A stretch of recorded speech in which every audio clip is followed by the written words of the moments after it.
살아 움직이는 경제 맛있게 요리해드립니다. 탈세 없는 경제 이야기 상암동 경제포차.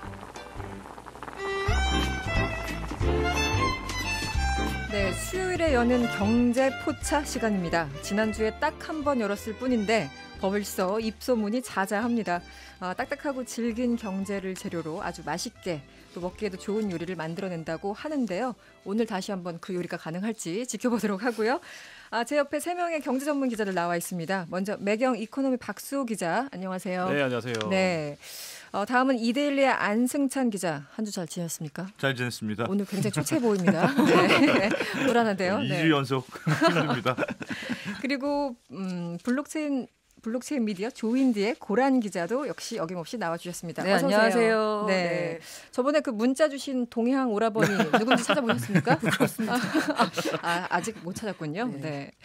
이 배도 고프지만 경제는 더더욱 고프다 하시는 분들 참 많이 계십니다. 오늘은 또 어떤 재료로 무슨 요리를 할 건지 일단 한 분씩 간단하게 좀 소개를 부탁드릴게요. 먼저 박소 기자님. 네, 저는 오늘 그 경제 성장률과 관련해서 네. 우리나라 진짜 경제가 좋은 거냐, 세계 경제는 어떻게 돌아가느냐, 좀 딱딱한 이야기를 풀어보려고 합니다. 네, 좀 거시적인 내용이 될 것 같고요. 안승찬 기자 어떻습니까? 저는 퇴직연금 얘기를 준비해왔습니다. 퇴직연금 수익률이 참 엉망진창이 됐는데, 그렇습니까? 네, 퇴직연금 얘기 도대체 무슨 일이 있었는지 귀가 솔깃한데요. 네, 벌써부터. 그리고 고란 기자는요? 뭐 힙하다는 분들은 벌써 10만 명이 가입을 하셨다는 5G, 5G에 대해서 5G, 5G 그거 어떻게 읽어야 돼요? 그걸 뭐 5세대, 네. 5G, 5G 뭐 여러 가지가 있습니다. 본인 원하는 대로 읽으면 되는 거죠? 그렇습니다. 네. 궁금증이 마구마구 생기는데요. 청취자 여러분들도 방송 들으시면서 의견 보내주세요. 채택된 분들에게는 커피 쿠폰 시원하게 쏴드립니다. 휴대폰 문자는 샵 8001번 그리고 인터넷 라디오 미니로 보내주시면 되는데요. 문자를 보낼 땐 짧은 건 50원 그리고 긴 거는 100원의 정보 이용료가 추가됩니다.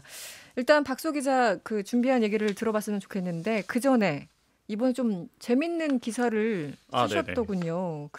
학습지 하면 저도 어렸을 때 학습지 해가지고 제대로 풀어본 적이 없는데 이 주로 어린이들이 당연히 하는 거잖아요. 학생들이. 그런데 직장인들이 학습지를 받아본다고요? 이거 무슨 얘기예요? 제가 이제 SNS에서 멍 때리면서 이렇게 좀 보고 있었는데 네. 한 지인이 진짜 학습지 선생님 오는 날이라면서 숙제를 안 했다고 막 어쩌지 막 이런 거예요. 그래고 성인인데. 네, 그래서 뭐 다 큰 어른이 뭔 학습지인가 했는데 뭐 아이가 있는 것도 아니고 그래서 왜 그런가 했더니 진짜 영어를 배우고 있는 거예요. 그래서 신기하다 그래가지고 SNS에서 제 계정에다가 혹시 어린이 학습지로 공부하는 어른들이 있나요? 라고 그렇게 글을 올려봤는데 꽤 많았어요. 그래요? 네, 지인 중에서 뭐 일본어나 영어 공부한다는 분도 있었는데 수학 공부를 또 하신다는 분이 있어요. 수학이요? 그래서 한이 맺히신 거죠. 이분 왜 수학 공부를 하나 그랬더니 회사 생활에서 머리가 복잡하고 답이 안 정해져 있으니까 답답하다는 거예요. 근데 이분은 수학을 풀고 있으면 답이 정해져 있고 그 답을 찾아가는 과정이 너무 재밌다는 거예요. 공식이 있고 딱딱 답이 떨어지니까 그 심정은 이해는 합니다. 네. 그런데 그러면 회원수가 실제 많이 늘고 있습니까? 어떻습니까? 예, 그래서 뭐 한번 학습지 업체에 문의를 해봤어요. 그래서 모 업체에 이야기를 해봤더니 2019년 2월 기준으로 무려 6만 1,000명 성인 회원이. 6만 1,000명 맞네요. 그래서 이게 2017년에 보니까 4만 명이었는데 약 2만 명 가까이 늘었다는 거예요. 그래서 신장률로 따지면 42.8%라고 합니다. 혹시 안승찬 기자나 고란 기자 뭐 지금 학습지 받아보고 그러십니까? 이거가 아닙니까? 이게 뭐 이렇게 수학을 하면 머리가 맑아진다 뭐 이런 얘기를 하는데 이거 말고 그 전에 약간 유행했던 게 컬러링. 색칠북이요. 맞아요. 저도 뭐 그걸 따로 사보진 않았는데 애가 이제 그 색칠북 사가지고 이렇게 컬러를 해봤는데 정말 마음이 평안해집니다. 색깔 이렇게 칠하고 있으면 잠시. 전반적으로 저런 걸 별로 안 좋아합니다. 안 좋아할 것 같아요. 굳이 시켜볼 필요까지 있을까 싶네요. 네, 알겠습니다. 저도 한번 트라이를 해볼까 싶은데. 네, 본격적으로요. 오늘의 주요 이슈가 박소 기자가 준비한 게 이제 IMF가요.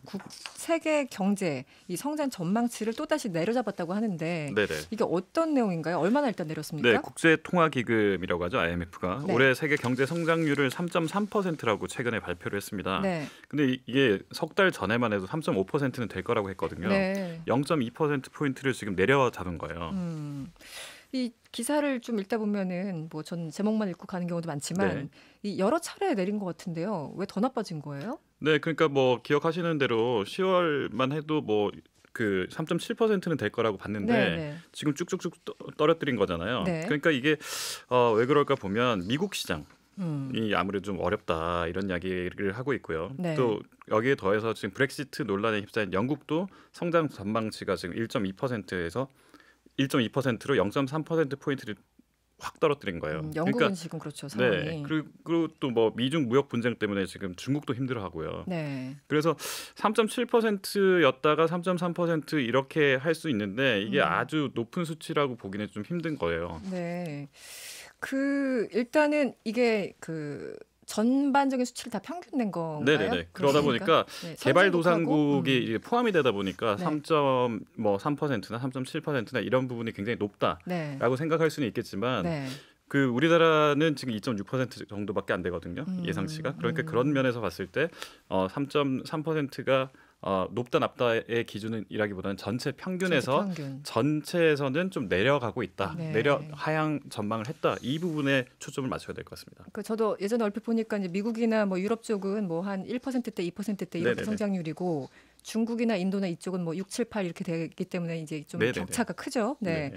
일단 우리나라가 제일 중요하잖아요. 네. 한국 경제는 어쨌든 수출을 많이 해서 먹고 사는 경제니까. 그런데 네. 이제 세계 경제가 이렇게 안 좋아지면 당연히 좀 영향을 받을 것 같은데요. 어떻습니까? 네, 실제로 뭐 영향을 받긴 하는데 IMF가 이례적으로 한국은 그대로 놔뒀어요. 그러니까 성장률 전망치를 2.6%로 계속 유지했는데 이게 이제 뭐 무슨 이걸 보고 이제 사람들이 뭐 로비를 했느니 뭐 한국에서 뭐 황당한 네. 소리를 많이 하긴 했어요. 뭐 네. IMF가 진짜 한국 경제를 아느냐, 우리 지금 얼마나 힘든지 아냐, 뭐 이런 이야기를 하고 있는데.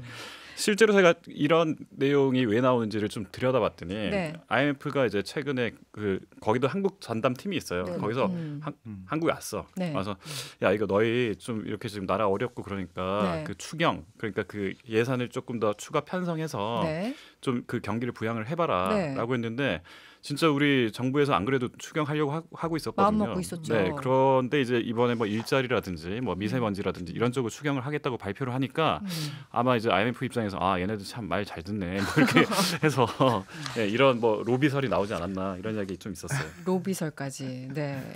로비설 어떻습니까? 안승환 기자도 그 기재부랑 많이 출입을 했었잖아요. 로비가 통합니까? 안 통했던 것 안 같은데. 통했던 것 같은데요. 뭐 노벨상 로비설도 나오겠네요. 노벨상까지. 네, 갑자기 노벨상 하니까 트럼프가 생각나는 건 뭔지. 네. 사실 이제 경제 전망을 하는 곳이 IMF만 있는 건 아니잖아요. 국내외 네네. 굉장히 많은데 일단 다른 기관들은 우리 경제를 어떻게 보고 있어요? 예, 썩 좋게 보진 않아요. 보니까 특히 IHS 마켓이라는 곳이 있는데요. 네. 여기서 전망치를 1.7% 굉장히 가장 많네요. 비관적으로 봤어요. 네. 그리고 평균도 지금 2.5% 정도로 보고 있는데요. 네. 이게 IMF가 그나마 2.6% 정도 준 거고 다른 곳은 지금 계속해서 좀 떨어뜨리고 있는 게 굉장히 좀 불안해요. 그 신용 평가사 무디스가 최근에 이제 2.3%에서 2.1%로 내려잡았고요. 네. S&P 스탠더드 앤 푸어스에서도 2.5%에서 2.4%로 지금 낮춰 잡고 있어서 전반적으로 지금 한국 경제를 그렇게 좋게 보는 것 같지는 않아요. 그렇군요. IMF에서는 2.6이라고 그러셨죠 아까. 네네네. 네, 수치가 좀 많이 다르군요. 네네네. 일단 그렇다면 국내 기관들은 또 어떻게 보고 있어요? 좀 다릅니까? 네, 일단 KDI가 그래도 우리 한국개발연구원인데 가장 네. 좀 뭐 정부에서 신뢰하는 그런 기관이거든요. 네. 이 국책 연구 기관에서도 최근 4월 경제 동향이란 이제 책을 내는데 네. 여기 보면 최근 우리 경제는 대내외 수요가 위축되면서 경기가 점차 부진해지고 있다. 이렇게 부진하다. 밝혔습니다. 네. 근데 이게 11월만 해도 둔화라는 표현을 썼거든요. 네. 근데 지금은 아예 부진이라는 표현을 딱 찍어서 쓰고 있으니까 한국 경제에 대한 KDI의 우려가 한 단계 높아졌다고 볼 수 있습니다. 보통 외교부에서 뭐 발표하면 네네. 형용사 하나하나가 네, 굉장히 중요한 맞습니다. 것처럼 네. 이 경제 쪽은 이런 단어가 굉장히 중요하죠. 우리 둔화, 안승산 부진. 기자님도 기사 쓸 때 보면 그 한국은행 뭐 토시 하나 가지고도 굉장히 막 그럼요. 분석을 이게 하잖아요. 중요한 변화죠. 그렇죠. 따옴표 막 해가지고 기사를 많이 쓰시던데. 오늘 그런데요. 이 3월 고용 동향 지표를 봤더니 취업자 수가 2달 연속 20만 명대로 증가했습니다. 이 경기는 부진하다고 하는데 일자리는 늘고 이거 어떻게 된 거예요? 예, 뭐 어떻게 보면 굉장히 우리나라가 지금 잘 되는 거 아니야 이렇게 생각할 수가 있는데 네. 이게 좀 착시 효과가 있었던 것 같습니다. 어떤 거죠? 예, 3월 취업자 증가의 그 가장 견인차가 됐던 분들이 사실 60대 이상 노인층이에요. 아, 그렇습니까? 그러니까 지난달 3월달에 60세 이상 노인 취업자가 전년 동월 대비 34만 6천 명 정도 증가했거든요. 네. 2월에도 또 39만 명 정도 늘었어요. 그렇군요. 그러니까 이게 노인 알바가 취업자 수를 지금 떠받치고 있다라는 이야기가 그냥 나오는 게 아니거든요.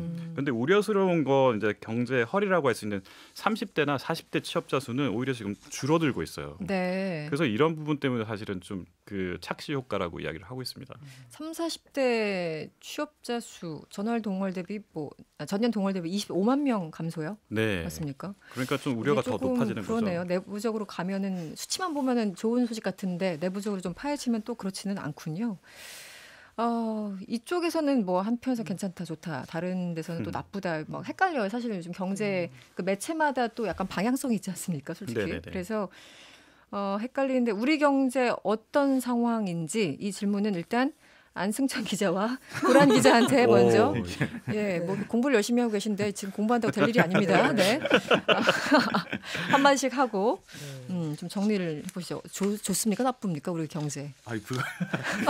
진짜 어려운 질문인데 네. 제가 요새 한국은행을 출입하니까 한국은행에서 항상 관용구처럼 하는 말이 있어요. 그게 뭐냐면 잠재 성장률 수준의 범위에서 견조한 성장세가 이어지고 이렇게 얘기해요. 잠재 성장률과 견조한 이 말 정말 말 진짜 어렵게 하네요. 어렵다. 그러니까 이게 무슨 뜻이냐면 하여튼 지금 많이들 나쁘다고 하는데 네. 그렇다고 해도 아주 심각한 수준은 아니다. 이게 이제 한국은행의 기본적인 스탠스고 네.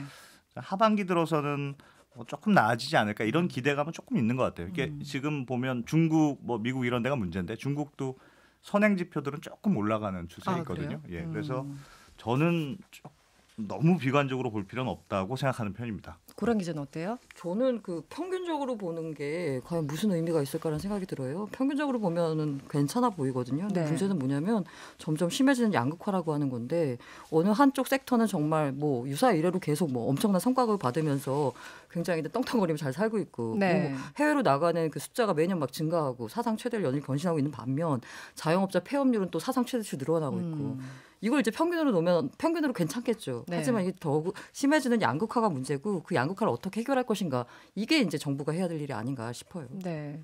일단 오늘 박소 기자가 이 경제 쪽 이쪽을 준비해 오셨는데요. 우리 또 피해갈 수 없는 시간이 있죠. 세 줄 요약할 차례입니다. 네. 어떻게 세 줄로 요약을 해주시겠습니까? 네, IMF 이야기가 나왔으니까 네. IMF 하면 딱 외환 위기가 떠오르잖아요. 그래서 그렇죠. 제가 세 줄로 정리를 했는데 외환 위기도 이겨낸 나라. 연말에 1.7% 예상한 곳 어디야? 라고 비웃어주자. 연말에 이거 그대로 이 머리 간직하고 있다가 연말에 확인을 해보겠습니다. 네. 수요일마다 열리는 경제 포차 시간입니다. 이 박수 매경 이코노미 기자, 안승찬 이데일리 기자, 그리고 고란 블록체인 미디어 조인디 기자와 함께하고 있습니다. 일단 두 번째 아이템이죠. 안승찬 기자가 준비한 게 있는데 이게 귀가 좀 솔깃할 만한 내용이에요. 퇴직연금 들고 오셨다고요? 네, 어떤 건가요?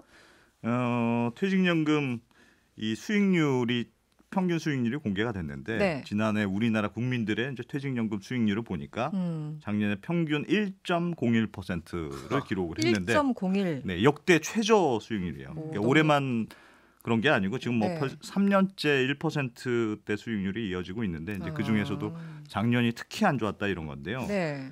그래도 마이너스 안 난 게 어디냐, 이렇게 플러스가 어디냐 이렇게 생각하시는 분들도 있을 텐데 네. 이게 같이 고려를 해야 되는 문제가 물가입니다. 물가가 정말 중요한 변수인데 그러니까 물가라는 건 마치 이런 거예요. 그러니까 우리가 러닝머신의 속도하고 비슷한 겁니다. 네. 그러니까 왜 러닝머신 속도를 막 높이면 내가 그것보다 빨리 뛰어야 앞으로 조금씩 갈 수 있잖아요. 그렇죠. 안 넘어지고. 네. 좀 힘들어서 좀 걷자 이러면 이제 뒤로 막 밀리는 거고. 네. 그러니까 마찬가지로 물가라는 기본적인 속도가 1.5%라는 네. 거니까 그 물가보다 수익률이 더 나와야 조금이라도 앞으로 나갈 수 있는 거예요. 그런데 작년 퇴직연금 수익률이 1%라는 거는 사실상 계속 뒤로 밀리면서 원금 다 까먹고 있다 이런 뜻이니까 네, 퇴직연금이 사실 국민들의 굉장히 중요한 노후 자금인데 이거 좀 늘어나도 모자랄 판에 지금 원금을 까먹고 있다는 거니까 상당히 위험한 신호라고 볼 수 있습니다.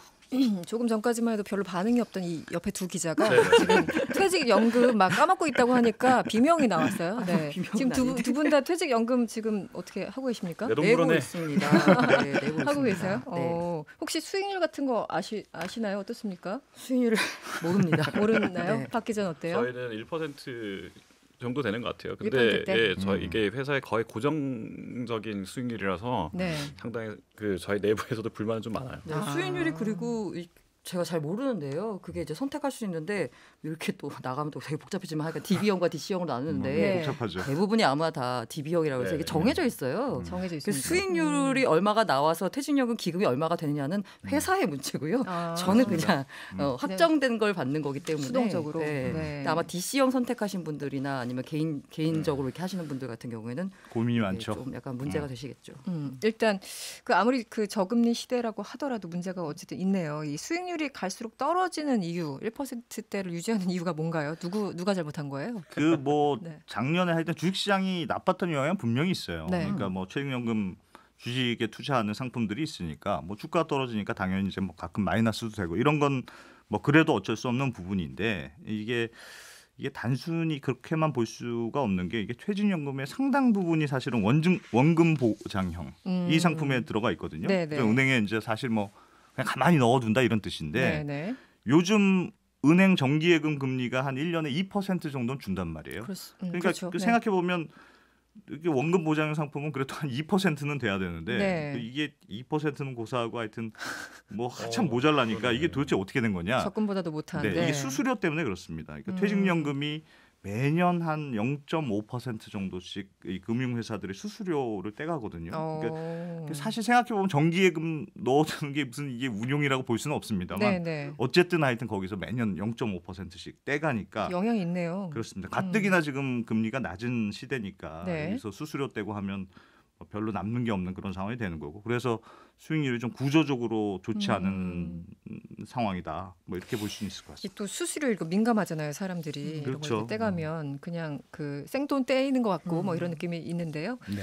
어쨌든 그 퇴직연금 같은 경우는 좀 본인의 선택권이 있어요. 아까 잠깐 있죠. 조금 있습니다. 이게 물론 뭐 DB형, DC형 하여튼 뭐 그렇지만 자기가 상품을 고를 수 있는 경우에는 뭐 같은 금융회사 내에서도 상품 고를 수도 있고 또 요즘은 기업들이 뭐 여러 금융회사 복수로 이렇게 선택하는 곳도 있으니까 뭐 회사로 뭐 금융회사 자기가 선택할 수도 있는데 문제는 골라도 사실은 거기서 거기라는 거예요.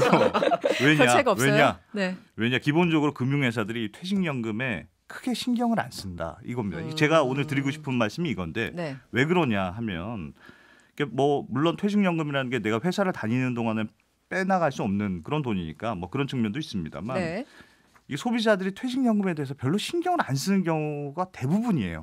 그래서 어떤 조사를 보니까 10명 중 9명은 내가 처음에 상품 가입할 때 상품 신청했을 때 이후로 한 번도 본 적이 없다.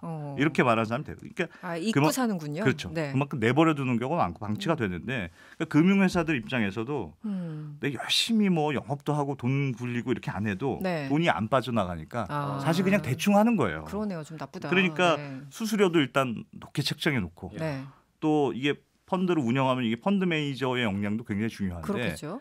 이게 아주 잘하는 베테랑 펀드 매니저들은 VIP들을 가서 그쪽 하고 퇴직연금 운영하는 사람은 신입사원 불렀다가 네가 이거 한번 해봐라 뭐 이런 식으로 하는 거예요. 그러니까 이게 허술하게 운영이 되는 거니까 그러네요. 사실 성적이 좋을 리가 없고 그래서 사실은 어떻게 보면 퇴직연금의 문제는 국민들이 좀 적극적으로 관심도 가지고 왜 이렇게 수익률이 나쁘냐 항의 전화도 좀 하고 뭐 이렇게 해야 조금 바뀌지 않을까 그런 생각이 듭니다.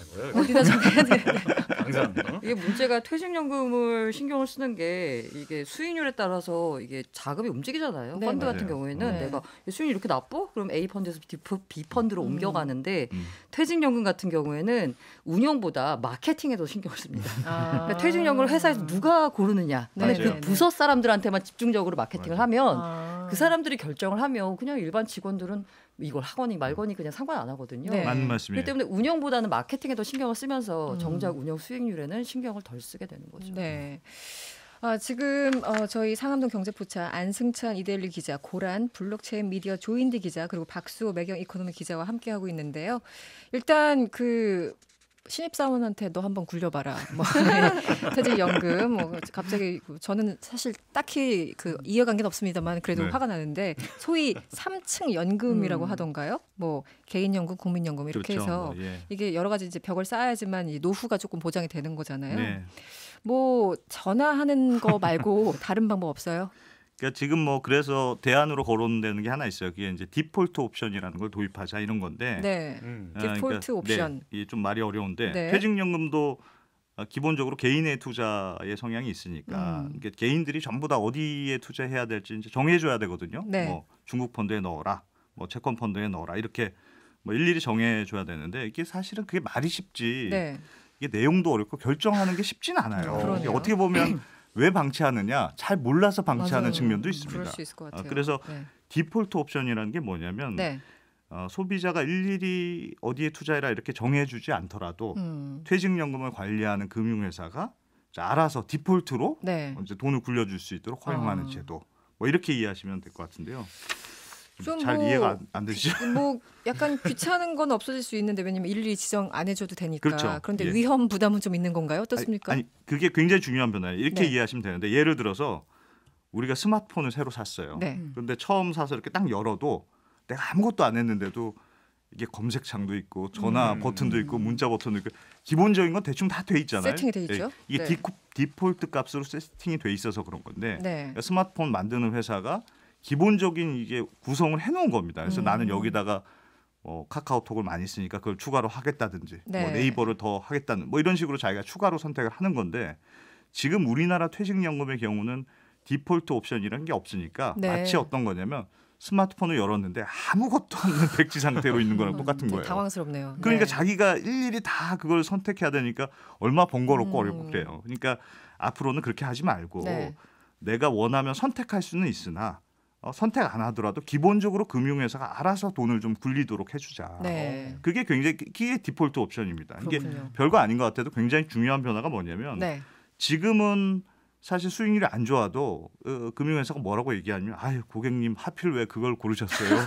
이렇게 자기들이 변명할 거리가 있어요. 그러네요. 왜냐하면 선택한 건 소비자가 선택한 거니까. 그렇긴 하네요. 근데 네. 이게 디폴트 옵션이 도입이 되면 금융회사가 일단 기본적으로 돈을 굴려야 되는 거니까 네. 책임이 확 생기는 거고 그럼 어떻게 굴려야 되지? 스스로 고민을 하게 되는 거예요. 또 금융회사별로 어디가 잘하는지 네. 성적표도 나오게 되고 이게 네. 경쟁도 서로 되고 소비자 입장에서는 이렇게 잘 지켜보다가 여기가 좋겠다, 여기가 잘하네 하면서 바꿀 수도 있고 이러니까 이 디폴트 옵션이 도입되면 조금 근본적인 변화가 있을 수는 있고요. 이게 뭐 법을 좀 개정해야 되는 문제입니다만 하여튼 뭐 해외에서도 많이 도입이 된 제도라서 네. 좀 적극적으로 해보면 어떨까 싶습니다. 알겠습니다. 다음 주제는 고란 기자가 준비한 5G 혹은 5G 네. 뭐 어떻게든 얘긴데요. 저희가 아까 잠시 예고를 해드렸잖아요. 네. 그랬더니 이 5G에 대해서 질문이 쏟아지고 있어요. 관심들이 많으시죠. 뭐 답변을 네. 일일이 좀 해주셔야 될 것 같긴 한데요. 네. 일단 미니로 이승희님, 그 5G가 LTE보다 20배 빠르다고 하던데 어제 뉴스 보니까 사실상 네, 네. 한 5배, 6배 정도밖에 차이가 안 난다고 한다. 네. 어떤 부분이 확연하게 좋은 건지 설명을 해달라 이렇게 문자를 주셨고요. 네, 저도 궁금했었어요. 이 부분이. 8901번님 인천인데요. 지난 토요일에 5G 개통해서 지금까지 쓰고 있는데 대단하시다. 아직까지 5G가 연결된 적이 한 번도 없네요. 어머나. 인천에 기지국이 있기는 있는 걸까요? 굉장히 답답하고 화가 나실 것 같아요. 네. 8901번님. 네. 고란 기자님 오늘 네. 미션이 많습니다. 네, 그러게요. 일단 질문이 많지만 네. 일단 첫 번째 질문에서 20배보다 빠르다. 예, 20배보다 빠릅니다. 빨라요. 그런데 그 가정이 여러 가지 있습니다. 가정이 굉장히 여러 가지 실험 조건으로 실험실에 통제를 하는 거예요. 예를 들면 그게 아무것도 없어 그냥. 네. 그 방 안에 아무것도 없고 아. 뭐 이거 뭐 무슨 뭐 기온도 얼마 적정하게 제어를 하고 네. 다 이렇게 통제된 환경에서 최상의 속도를 냈을 때 20배. 그러니까 이론적으로 네, 이론적으로. 사실상. 사람이 살 때 뭐 그런 게 있겠어요. 그 중간에 뭐 산도 있고 건물도 그렇죠. 있고 뭐 여러 가지 있으니까 실제로는 그거보다 안 나오고요. LTE 속도 나온다고 해도 최고 속도라고 통신사들이 말하는 것보다는 네. 네, 속도가 잘 안 나옵니다. 이제 그렇군요. LTE도 그렇지만 이제 실질적으로. 5G는 더한 거죠. 그것도 있고 또 네. 게다가 지금 5G로 장비가 전부 다 안 바뀌었거든요. 네. 그러니까 LTE 이 중계기나 뭐 이런 것들이 기본적으로 깔려 있는 상태에서 5G가 덧붙여진 거라서 사실 LTE 기반의 장비들이 여전히 쓰고 있는 거예요. 그러니까 완벽하게 속도가 안 나는 거죠. 그리고 아까 말씀드린 대로 아까 인천에 있냐 기지가. 기지국. 저 그냥 문자. 통신사의 주장에 따르면 전국 85개 도시에서 이용이 가능하다. 그렇지만 기지국수가 절대적으로 부족하거든요. 아직까지는. 통신사별로 한 3만 개에서 4만 개 돼요, 전국에. 근데 그래서 총 따져봐야 9만 개가 안 되거든요. 세 개 합쳐봐야.